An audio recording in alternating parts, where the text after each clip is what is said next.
Hey guys, welcome to my channel. Welcome to Yvette Cooks. If this is your first time stopping by, thank you so much for stopping by and for watching this video. And if you haven't subscribed yet, please go ahead and hit that red subscribe button and also hit the bell button so that you do not miss out on any of my videos. And this video, I just want to show you the recipe for meat pie. It tastes really good and just look at how it looks, guys. So if you're interested, come into my kitchen and let's get started. So I'm going to start off by making the filling for my meat pie, and there I just have some ground beef right there, which I am going to just take the covering of whatever, if that makes any sense, and transfer it into my pan that is on the stove.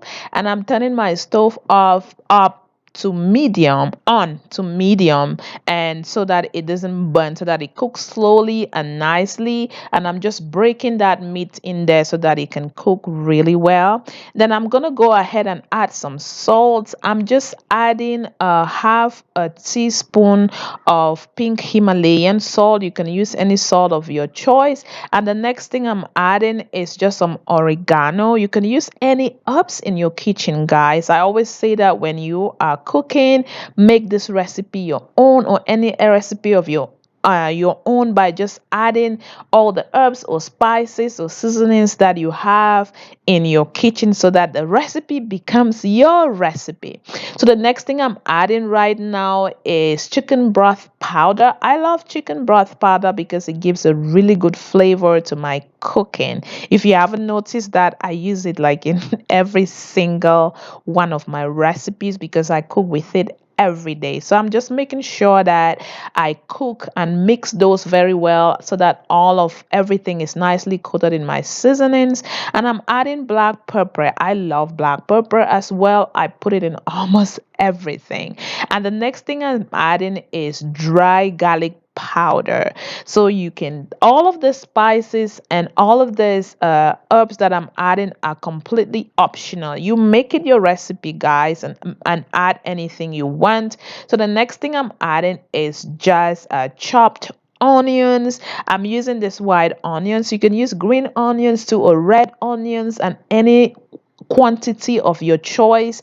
And I'm just gonna go ahead now and add my mixed vegetables. So you can also use any kind of mixed vegetables of your choice as well. I'm gonna let that cook and then it will be ready. So it's nicely cooked and it's so ready right now, guys. Look at how that looks, really good. So I'm gonna let it cool down while I go ahead and prepare my ingredients for the dough. So I have 3.5 cups of all-purpose flour. I have 1 egg. I have half a teaspoon 1 teaspoon of baking powder, and half a teaspoon of salt, and 2 tablespoons of sugar, and 1 cup of milk, and a little bit of flour to the side. And I'm going to show you how to use those. So I'm just mixing my dry ingredients into one pan so that it's easy.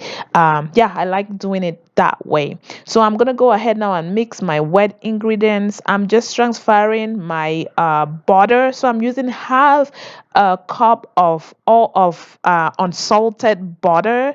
That's what I'm gonna use. I'm just gonna transfer it into that bowl, and to that I'm adding my egg in there, and I'm just gonna mix those together. You can also add your ingredients anyhow you like, guys. It's also going in any order. It also going it's still going to turn out good.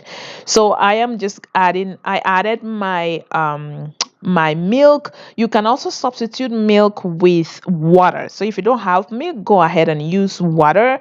And for butter, you can also substitute butter with oil, with liquid oil as well. So I'm just forming a dough out of that, guys.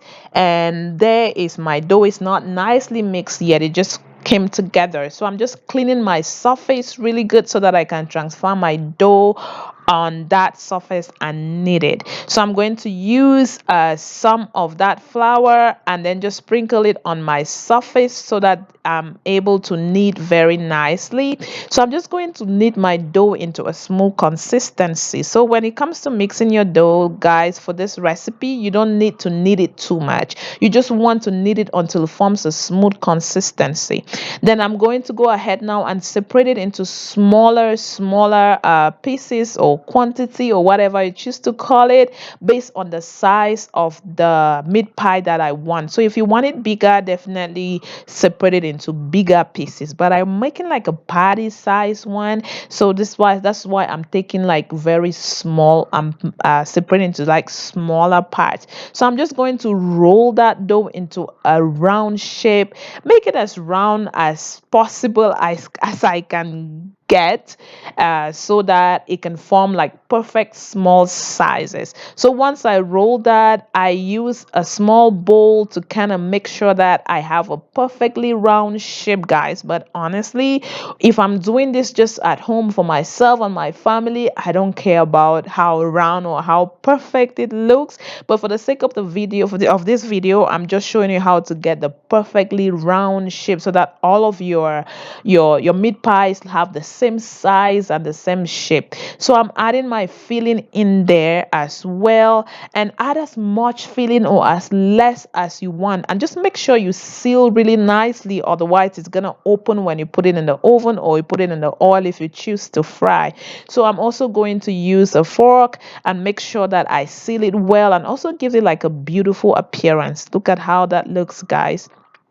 So I'm going to go ahead and show you how to do the next one, and I'm going to do the same thing. I just want you to see again so that you know exactly what I'm doing. And so yeah, and the thickness also matters. Like if you want like really thick ones, make sure that you don't roll out your dough very much. So I roll mine into a very thin dough because I'm more interested in the filling than I am in the dough, but definitely make it thicker by not rolling too much so that you can get like a thicker or bigger meat pie when it's all done. So I'm just going ahead now to seal that. And also, if you're frying, guys, this opens up very quickly if you only put it in oil. So you want to make sure that it's nicely sealed if you're planning to fry it.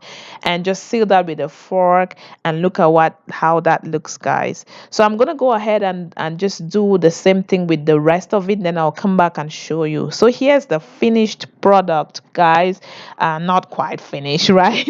So I'm just going to break an extra egg and then beat it together and beat it really well, and I'm going to coat every single one of this pre-cooked meat pies with that. So this is what gives it the shine, guys. And you can choose to use milk as a substitute. It's still gonna give you the good shine. And you can also use just the egg yolk as well instead of the whole egg. So just do what you like as long as you get the shine. And you can also omit this part if you don't care about the shine, but I care, and that's why I'm doing this. So it's all done, guys, and I'm going to take this to my oven and I'm going to bake it at 350 for 30 minutes. So this is the finished product, guys. Look at how that looks. It looks really yummy, and it also tastes really good. So I'm just breaking it so you can see what it looks like on the inside. Look at that, so nice, guys. So this is the finished product, guys, and if you want to try this recipe, go ahead and do that. And if you like this video, please give it a thumbs up. Also subscribe to my channel if you haven't yet, and also like us on Facebook and follow Yvette Cooks on Instagram. God bless you.